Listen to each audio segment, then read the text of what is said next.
AIMIM पार्टीचे शहर कार्याध्यक्ष तथा AIMIM पार्टीचे माजी नगरसेवक गाजी जहागीरदार यांच्या वाढदिवसानिमित्त सोलापुरातील क्रिकेट शौकीनांसाठी भव्य दिव्य बॉक्स क्रिकेट टूर्नामेंटचे आयोजन करण्यात आले आहे।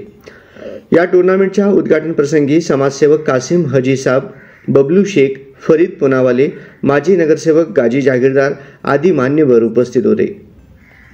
सोलापुरातील लोकमत भवन समोर मेडलिस्टच्या शेजारी टर्फमध्ये या टूर्नामेंटचे फायनल मॅच 2 ऑगस्टला संध्याकाळी 5 ते 10 या वेळेत ठेवण्यात आले आहे।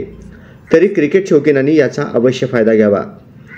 सदर टूर्नामेंटमधील विजेत्या संघास रोख रक्कम 35,000 व ट्रॉफी आणि दुसऱ्या नंबरच्या स्पर्धकास रोख रक्कम 15,000 व ट्रॉफी बक्षीस देण्यात येईल।